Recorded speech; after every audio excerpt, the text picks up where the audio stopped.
It's hard to miss the signs because they're everywhere. Jay Lux is said to be the most famous man in LA. Celebrities from Tyler, the Creator, to Mark Wahlberg have given him credit for his notoriety.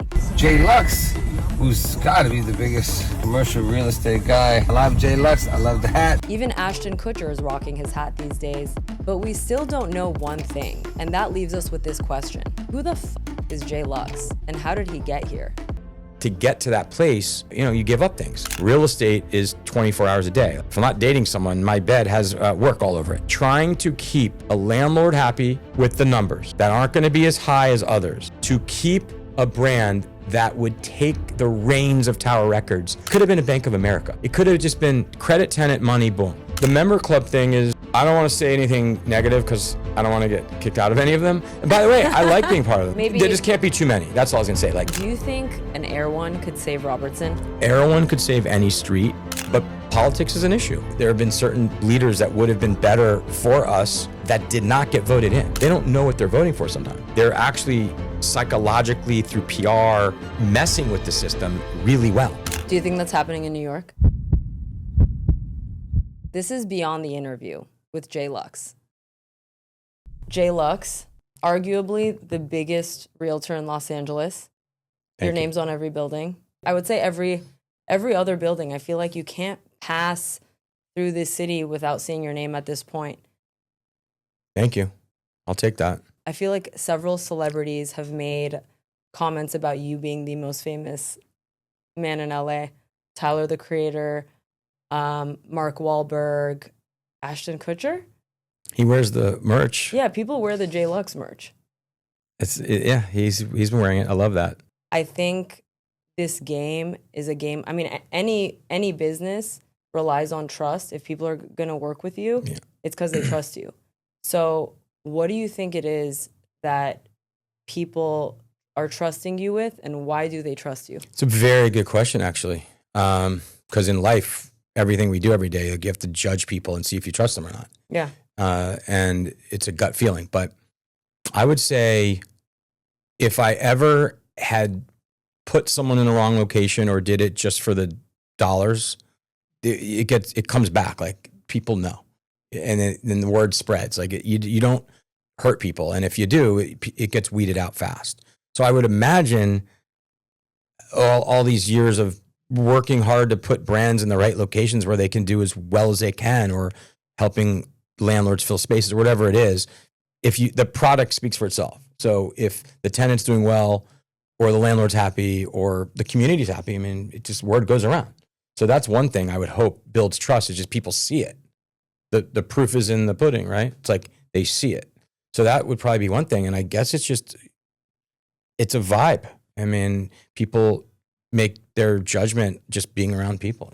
And same way we are every day with whoever we meet. Hopefully it's just something that I'm proud to think that I'm trusted, but it's also, they should, because I care. I love the business. I love LA. I mean, I could be doing a deal in another city and I would still care, but there's something extra amazing, and 98% of my deals are in LA. So it's kind of like, this is my place that I have grown to love so much, and feel lucky to live here, being from Maryland and college in Virginia, and was going to be out here for 2 months when I moved. And I'm here 30 years later, and every day feels like a lucky day to be here. Have you been doing this for 30 years? I've been living here for 30 years, since I was 2. How long have you been? I'm just kidding. How long have you been doing this? I've been doing it for 23 years, 22 or 3 years, yeah. 24 years. And I know I've asked you this before because we had a hit article together. Yeah, we did. Who the fuck is Jay Lux? And now you're amazing. That went wide, and people make napkins of it. And my best friend's wife made a whole birthday party for me a few years ago, a surprise. Napkins, who the F is Jay Lux, and some merch, which led to me doing the sign merch, because she did a funny for Lease sign, and who the F is. And then I posted someone wearing it, and everyone's like, you got to make merch. So that came from my friend Andrew's wife, Jamie, who did that. So my article helped start your brand? Yeah, absolutely. Oh my God, that makes me so happy. And it gets copied. People, who the F is, yes. Yeah, it's a thing. Yeah. You did that, and I owe that to you. Thank you. How did you get your start? Because you came here to act, right? I did. I mean, here's what I'll say. You know, a lot of people in life do what their parents did or inherit something or go into a family business. For me, I grew up watching my dad do real estate. And his dad had done real estate in Washington, D.C. since 1906. So I grew up around it. But for me, I wanted to not do it.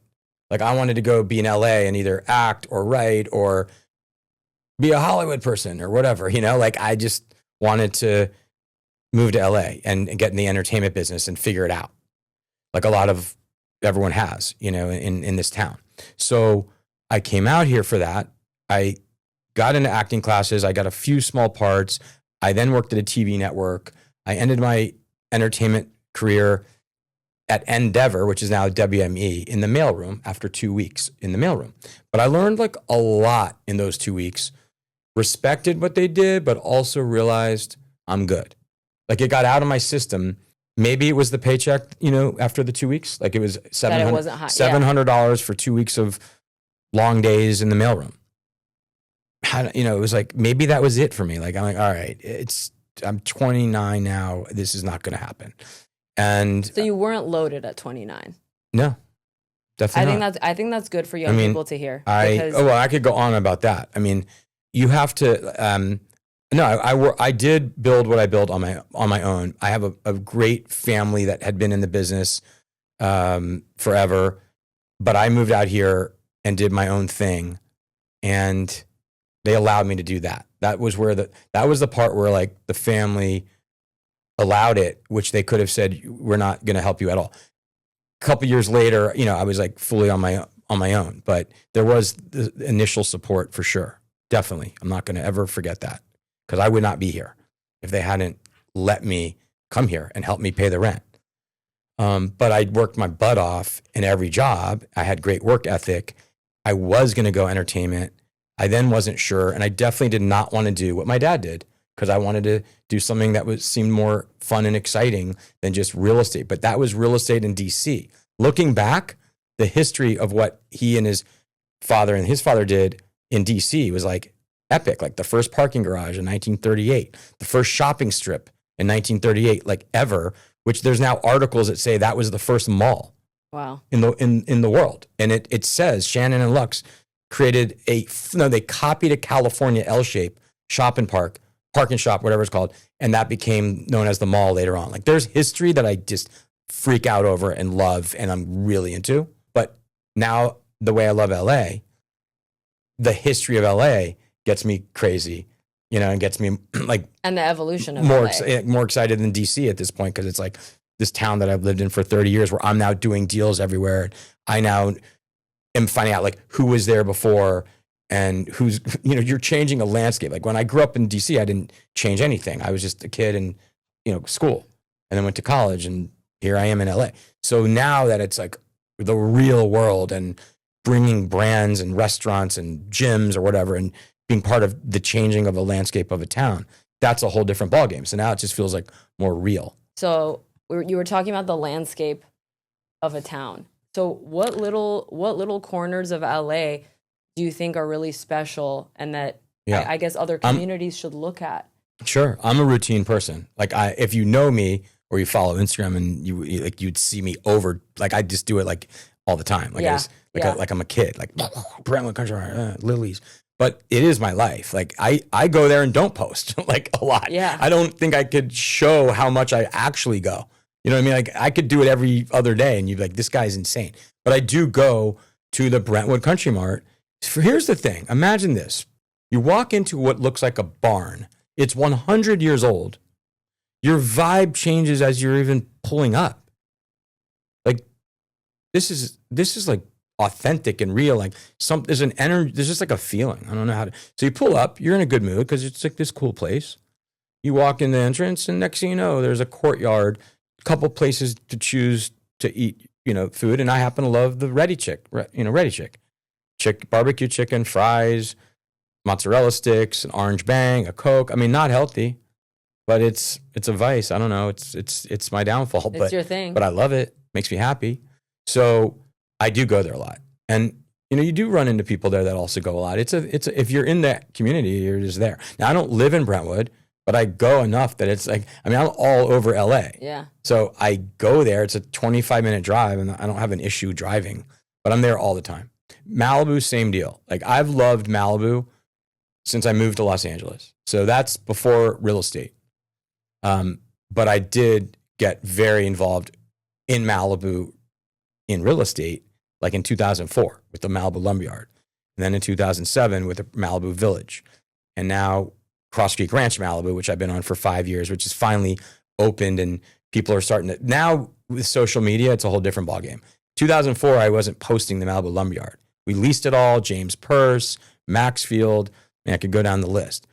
How is it different because of social media? Well, right now, everyone, everywhere I go, makes a comment. Like, I just got a call on the way up. We just went to Clark's Oyster Bar. It was amazing. Like, people see, if we follow each other on Instagram, they'll see that I have been part of the building of this property for 5 years. It's been that long. It was dirt. Then we got the first tenant, KITH, and Frankie's Bikinis, and they've watched it go from dirt to these buildings with no landscape to one tenant opening. Now Pura Vida Miami opened, packed, KITH packed, Frankie's packed, and then now Clark's Oyster Bar. And at night it's been packed. In daytime, everyone's starting to realize they're there. And I think this is November, so they're going to be, by next summer, it will be as busy as, it's already busy. Like a week later, you can't get in.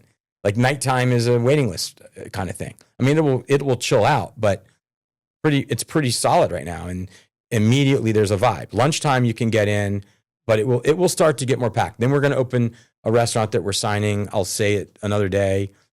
And then Wally's. So you'll have Wally's, Pure Vida Miami, Clark's Oyster Bar, the fourth restaurant, Mad Happy Pantry and Coffee, Chit Chat, Coffee and Matcha. And then hopefully Equinox will be doing like an offshoot of Equinox, like a big gym. There's other things. I could go on for an hour, but that's Malibu for you. I have a question related to this, but on a tangent. You have relationships with every entrepreneur. It seems like every entrepreneur. I mean, you personally know the owners of all of these brands. What quality do you see in these entrepreneurs that you would say is consistent among all of them? And then are there some, for example, a lot of people want to be entrepreneurs. Entrepreneurs.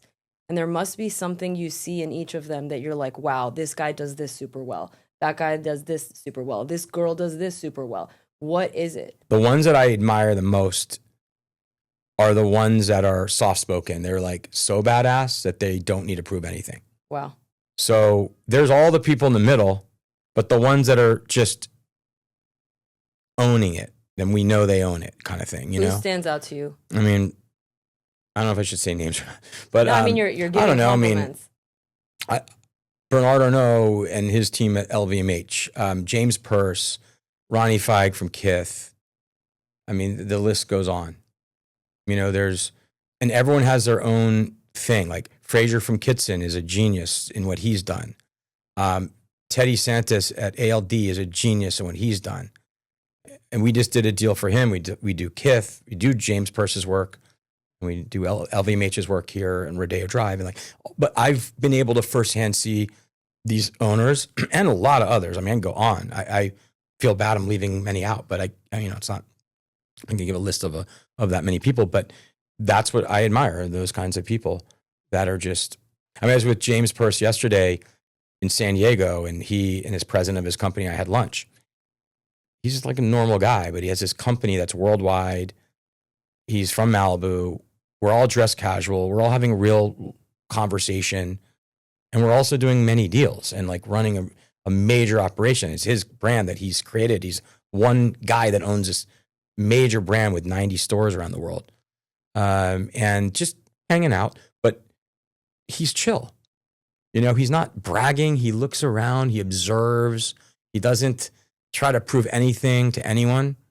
And yet he noticed that this space he's taking isn't even with where the valet comes in. Like he's seeing things that everyone else is like, well, okay, I guess. And then all of a sudden you look at it and you're like, wow, He just nailed it, like the proportion, because he already knows it could throw someone off if it's not even, right? Like just a little thing like that. But everyone I just mentioned, I mean, Ronnie from KITH, he sees things that are no one's seeing, and all of a sudden you watch it come to life.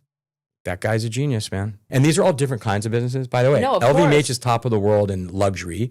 Then you go to James Purse, which is this is actually James Purse.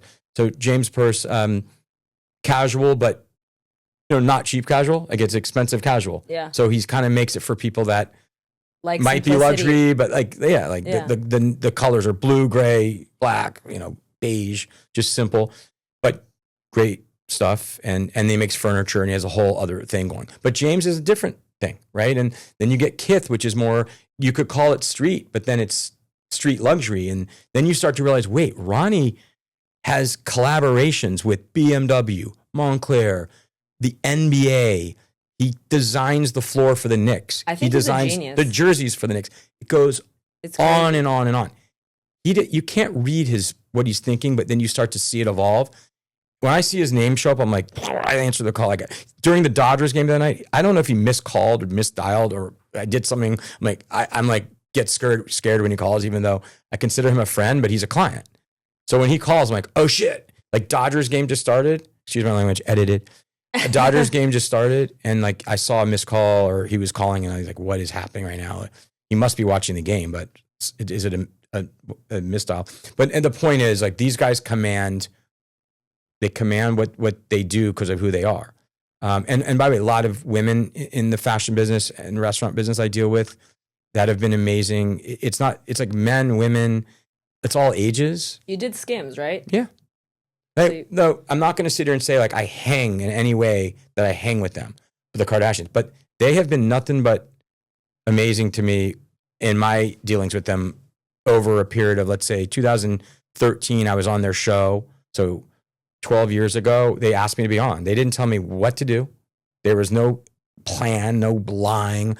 Show a space. And we actually found a space, and they were there 5 years. So that was real. And then 5 or 6 or 7 years later, whenever they had me do New York, and they ended up staying in that location, but they had me come in and do it. They Courtney called me and asked if I would do it. Like, she called me on the phone and herself. So that was cool. But that's it. Like, they know I'm there. I don't ever hang with them, but they're just really respectful. And I've done like their offices too, some of their offices. Skims on Sunset, I didn't deal with her directly. I dealt with her with Jens, her partner, but we got the deal done. And she chose Sunset Boulevard. I could go on for hours and hours, so let's keep it to like 10 seconds. Yeah. But Sunset Strip is basically like it's history for LA. The signage, the Tower Records of the world, Chateau Marmont, all the things. I could go down that list too. The Troubadour. I mean, that Troubadour's on Santa Monica Boulevard. Might as well be Sunset. The Roxy, the Rainbow. Supreme was a deal I did and put where Tower Records was. That I could write a book about. Trying to keep a landlord happy with the numbers that aren't going to be as high as others, to keep a brand that would take the reins of Tower Records and at least be the best we could do to keep it in that vein. Like it could have been a Bank of America. Okay. Yeah. It could have just been credit, tenant, money, boom. It also, prior to that, was going to be a 50,000 foot development site that landlord was knocking down the building. Now, Tower Records was out for about 16 years. Initially people were commenting, they kicked Tower Records out. Tower Records was gone and bankrupt 16 years ago. Tom Hanks' son did a movie, Colin Hanks, about Tower Records, and ownership allowed him to paint the building, and then we kept it up after. People loved it, but it just said Tower Records for a long time. No one kicked them out. They ended on their own back in the day when the record business went away the way it did. But it meant a lot to me living in the neighborhood and working in the neighborhood to preserve as close to what we had. What's today's version of Tower Records? Tried Apple, but it didn't happen. Tried other brands. All of a sudden, it was like Supreme was looking, and then things came together, and there it is. So that was the best tenant to replace Tower Records I could think of. A lot of people were concerned about lines and this. It's been great. It's a community. Everyone that works there is in the community. They're friendly and they have security and like there's no issues. It's and I see lines out the door sometimes. And there's lines, but it's not like it was on Fairfax. It's literally just different and it's bigger. And if there is a line, it doesn't feel that bad. Yeah. And it's like one day a week they'll do it. They'll do a drop. So anyway, Sunset Strip. You were mentioning Kardashians. They've all chosen the Strip. Now I love other areas, as you may know, Melrose Avenue and other parts of West Hollywood, Beverly Hills from Rodeo Drive to Beverly and Cannon. Malibu, Brentwood, Abbot Kinney, there's parts of all areas of LA. But the Sunset Strip it has history. And if you look up and you're driving, every billboard is a luxury brand or a movie. Yeah. I mean, they're putting a lot of money. They know the eyeballs are there. So you're not going to see Rodeo Drive on the Sunset Strip stores, but you see it on the billboards. They know who's living and driving those areas. Yeah. They're all advertising there. Then you have these epic Sunset Tower Hotel. I mean, history just falls out of the windows. And that's Jeff Klein. And it is. And then Chateau, same thing in its own other world. They similar and yet very different. It's like a block away from each other. And then you have Bird Streets. And then Bird Streets is great. Yeah. And then there are members clubs. Like the member club thing is... what do you think of it? I don't want to say anything negative because I don't want to get kicked out of any of them. And by the way, I like being part of them. Like Soho, Malibu. Yeah. Like I love that. Bird Streets, I love it. Bungalows, I love it. So, I mean, I've enjoyed it. I don't think you have to say anything negative. There's nothing negative. Maybe there just can't be too many. That's all I was going to say. Like, there's only so much room to, like the ones that are here now are here and maybe there's one or two more that show up at some point, but I don't think there should be too many. And I also will say that there's nothing better than going to places where you can also just like a pub, like a normal restaurant and anyone can be there. It's like, that's part of the community. So I feel like Sunset Tower has an appeal of a members club. It feels that way, even though it's not. True. If you go certain times, they may not, you have to have a reservation for dinner to get in, that kind of thing. Yeah. So depending when, but it does have that feel. I think it's interesting. I saw they moved Dimitri from SVB to Sunset Tower. Mm-hmm. I think it's so interesting that. Yeah, and I think he went to SVP New York for a while. I think he's there now. So like he has this. He's been around. He knows everyone. He has his own. He is like his own brand and character in himself. So you have to know him to get him, and he's like the nicest guy. And you walk in, he makes you feel special, and it's always like just respect from him. So and he knows where all the bodies are buried. So they send him around, Jeff, Klein. Yeah, I think as in terms of hiring, I thought Dimitri was the most brilliant move because everyone's always looking for him when they go. Yeah. By the way, they've had past hosts there that have all been amazing. Like you get to know them over time, and Dimitri's is like the face of it almost. Having him come back, like, oh my gosh, that's what it's like. There you are, and you kind of feel it like as part of the overall experience. Yeah, he's special. And he brings cookies to the table after. That's always nice. Chocolate chip cookies. Oh yeah, he's the best. So on Dimitri, chocolate chip cookies. I'm like, ugh. I wasn't going to have it tonight. I was going to go one day without a chocolate chip cookie, but I'll have it. But there he is.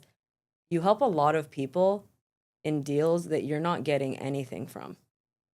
For example, you were on the phone, I don't even know who it was, and you were trying to get a tenant back into a building, and you hung up and you're like, I wouldn't make a dime off that, by the way.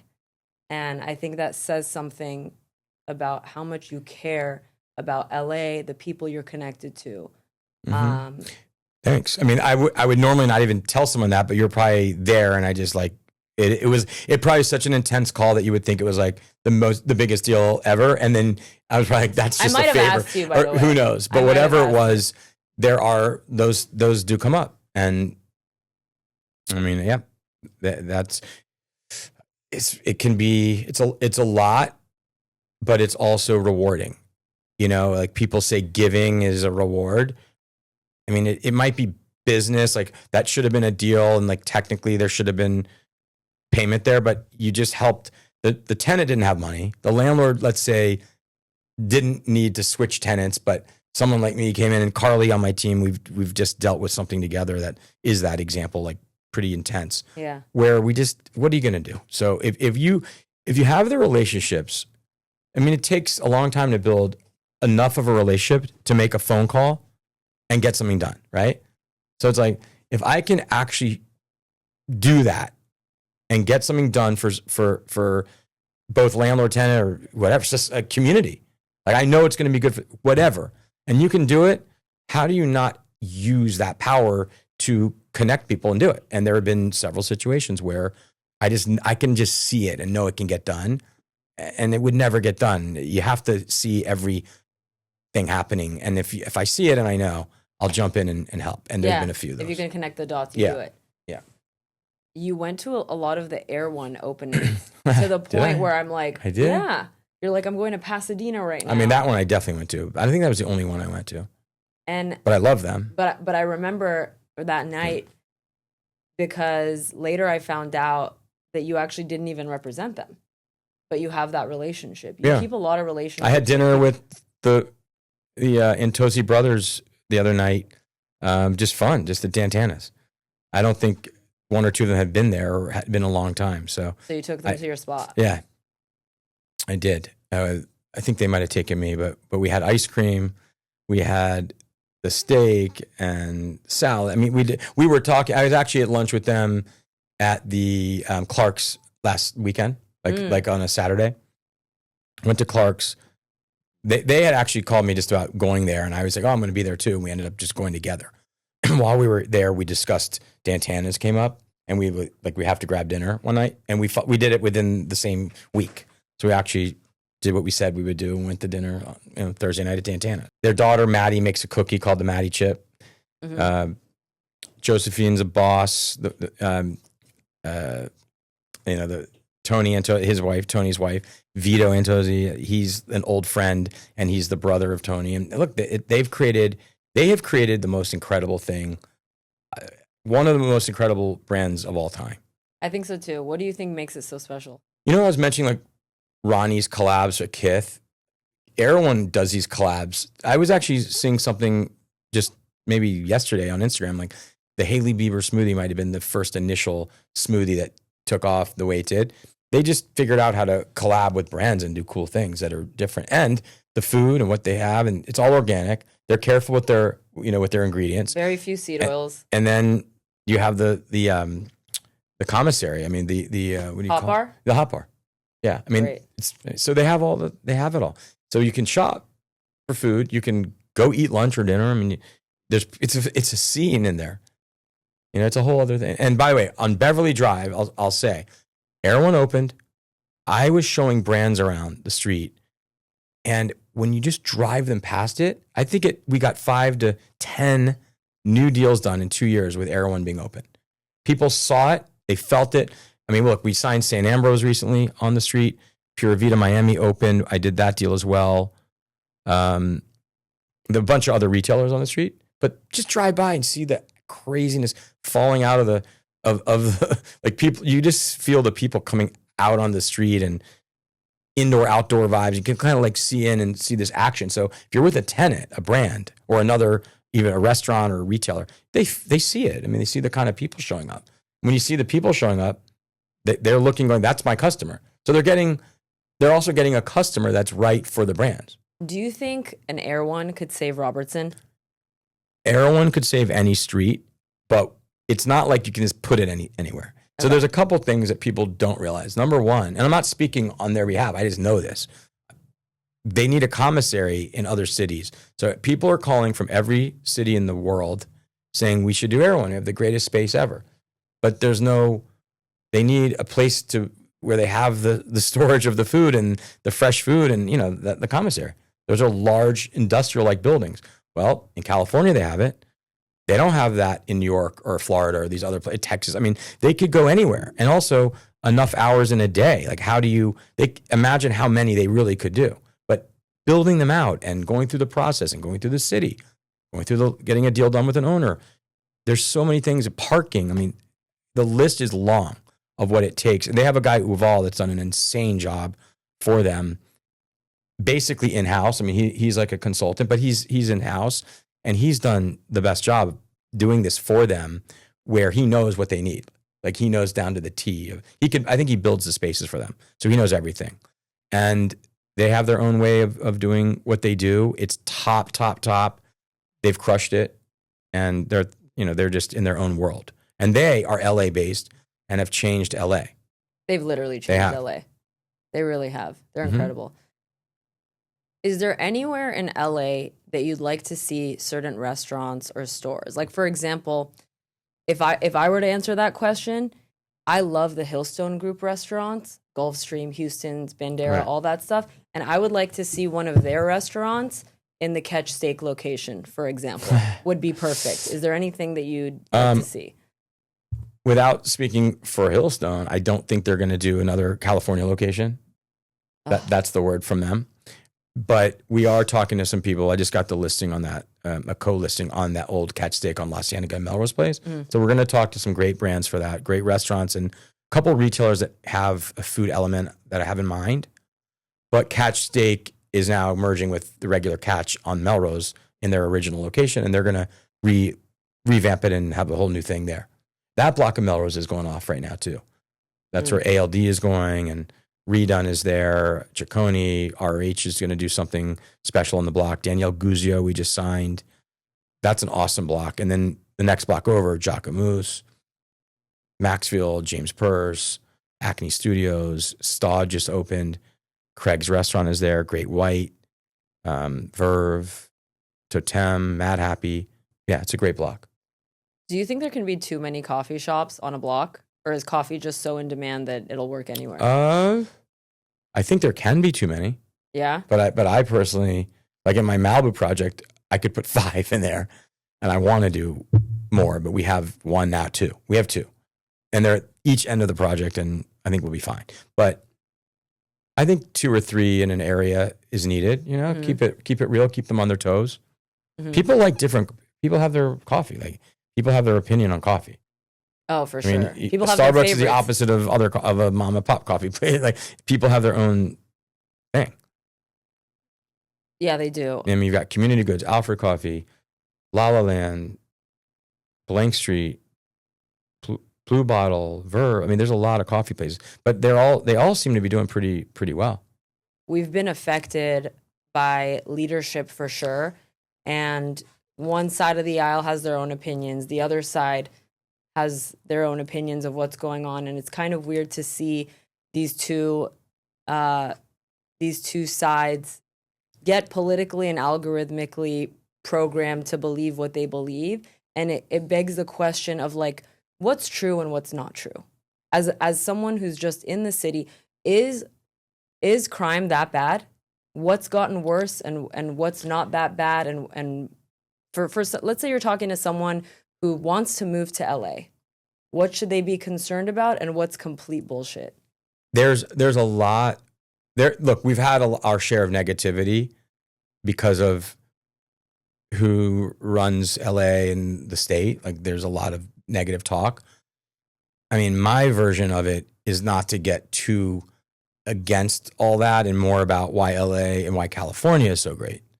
You know, but my reasoning is, like, the beauty of it and the things you can do here and all the awesome stuff, but we have issues. I can't sugarcoat them with how, I mean, I think there's nothing greater than driving down PCH and you hit Latigo and Point Doom and, like, you see it all, like, it's a magical feeling. Like, there's things like that, or just going out in town and working and driving through this amazing place and just everything you see and the mountains and the ocean.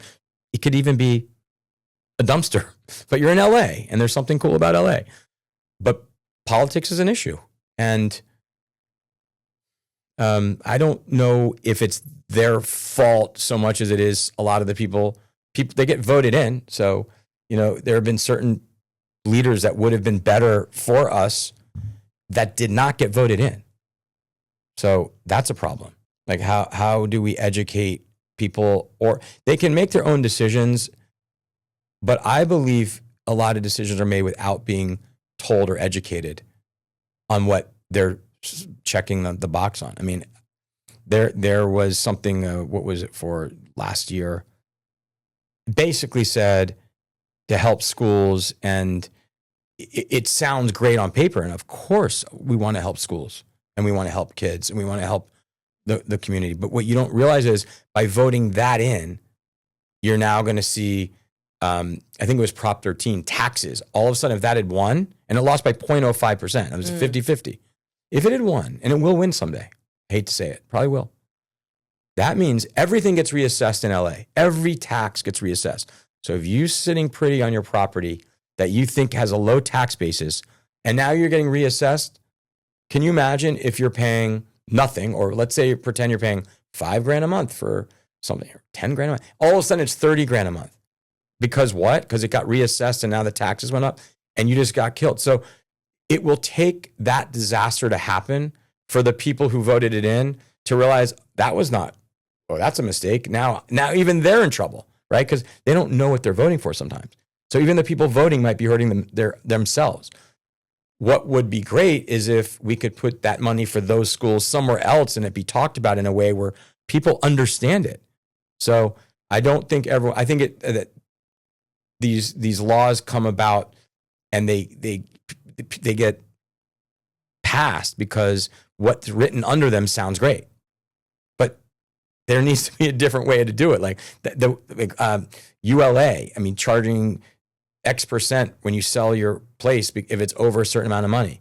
All that, everyone thought like, oh, all these houses are selling for so much and that's how we're going to make all our money. So whoever put that in was projecting the same amount they've always been making, and now we're going to get X% of that. No, it stopped the sales. So both commercial, residential. So instead of people selling, now they're barely selling, and people just hold, or they're scared of it, or they're going to wait for the market to turn, or who knows. But that's a whole different conversation. But ULA, which really is what I was just describing, that actually hurt everyone's pocket, did not help. But some people are saying, oh, those are the rich people. If a house is over 5 million, it's X and 10 million. But it hurt the overall economy because no one wanted to sell. And then there weren't residential sales that now there's, who knows if it's half. I mean, there's a statistic. But what you just said was really important. I think where we go wrong here is that we sort of get divided by like, oh, well, these are the rich people. This helps the rich people. That's one thing. And then, oh, well, the Republicans are voting for that. Or, oh, that's the liberals want that, so let's vote. Do you see what I'm saying? Most people are not educated enough on these topics, whether it's one side or the other. Including those voting. Yeah. Like that think they're doing it for one and then it's the other. Now, there are those that know exactly what they're doing. And I mean, and those ones they're actually psychologically through PR messing with the system really well. How? So, well, they're getting people to vote on things that make no sense. Do you think that's happening in New York? I'm not going to get involved in New York politics right now. That's, yeah. But anyway, for California, people need to be educated. They don't know what they're voting for. They wouldn't vote for it if they knew what it was going to lead to. It's not good. So there are issues, but I don't know. There's issues everywhere, right? But maybe there's some states and cities that don't have what we have here. I mean, we actually have it. I would say this: it's worse here than those other places. And in terms of what? Basically, what we were just talking about, like decisions made that don't benefit people that think it's benefiting themselves and all, and then after now that it happens. It's the, oh yeah moment. I didn't realize, oh, that's what I just voted in. And they didn't realize that's what they're voting in. If they did, they wouldn't have voted that way. I just think people are smarter than what they're looking like right now in the state. They don't know. And then there's a lot of people that are so aware of what they're pushing that they're spreading the word to a lot of people that are overruling people that could make educated decisions. That's fair. That's totally fair. And I don't want to. I don't want to like. I didn't even want a political take. Yeah. I just wanted a take, the macro, which you gave me, which I thought was great. I have two more questions. One, because I think when you get to a certain level of success, there inevitably are costs to that. So the question is, what do you think your success costs you? Meaning, what areas of your life do you think maybe didn't get the attention they deserved, or you didn't have the time to focus on? You're saying they, like you're talking about ex-girlfriends or something? No, because that is part of it. I will say this. There's a lot of people more successful. There's a lot of people more wealthy, without a doubt. But I don't know if wealth at the end of our beautiful lives is everything. Mm-hmm. Like how you live your life with your friends, with your loved ones, if you have kids, with your kids, or your families, whatever it is, with your community, whether you're married, not married, have kids, don't have kids, your wealth is like who you are and how you are with people, maybe. It doesn't have to be money. We all want the most money we can have, I imagine. We do want, people want it, but I'm nowhere near some of the crazy wealth, and wealthy people in this town. But to answer the question, I certainly have done better than I ever expected off working hard for many years. But to get to that place, I gave up there. You give up things, people, like there are ex-girlfriends that suffered. Our relationship suffered as I was growing the business, and probably even to this day. Like it's a lot of work, and I do get nights off and I do get weekends off, right? It's like I can do what I want. But even now that I have this store, California Incline in Malibu, which is a side thing, and it's been exciting and fun, I go there on weekends. I'm like working at the store. I don't stand behind the register, but I'm around and I'm trying to bring people in, and it takes time away from doing other fun things. Real estate is 24 hours a day. Like if I'm not dating someone, my bed has work all over it. It's like it's 24 hours a day, and it's not great for relationships, but oh well. Do you want to be in a relationship or married? We'll see. It takes two people to make that decision, in my opinion. So yeah, but is that something you see yourself doing at any point? I think when I grow up, I'm interested in that. Yeah. Yeah. You want kids? You want to be a dad? It literally, I swear, it takes two people. Like I want to be in love. I'm a lover. I don't want to do it just to do it. Yeah. That's so fair. I would have to be like in love and feel loved back. That's fair, and I could totally relate to that. Yeah. Okay, last question. Yes. And I ask this to every single guest that comes on this podcast, and it's a hypothetical scenario because we have so many messages that we want to share with the world, but it's hard to prioritize which is the most important. So this question helps you narrow it down. So let's say you're nominated for a documentary about real estate for an Oscar. And you're at the show. They announce the nominees, and then finally they announce the winner, and it's you. And you walk up to the stage. You thank everyone you need to thank, every tenant you've worked with, whoever. And after you thank everyone, there's about a 45-second to 1 minute window where you can say anything. It's going to go viral. There's going to be headlines. People are going to watch it years from now. What message is so important to you that you would say it in that window? Okay. Wow. Don't take yourself too seriously out there. Like, live life. And I don't mean that, how do I say it? I think it's like you're given what you're given, whoever you are. And like, roll with that. Like, to me, it would be yourself and roll with that. I mean, I'm not the end all answer to that, but you just asked me the question and I have to think quick with an answer. But I just think the more real people are in life, the more friendship is created, the more bonding, the more good energy, just being real. That would be my comment on just everyone, like, let's all be real. But it would be that. I mean, let's just be real. Be who you are. I love that. Thank you, Jay Lux. Thank you. You're amazing. Your questions are great. And thanks for everything.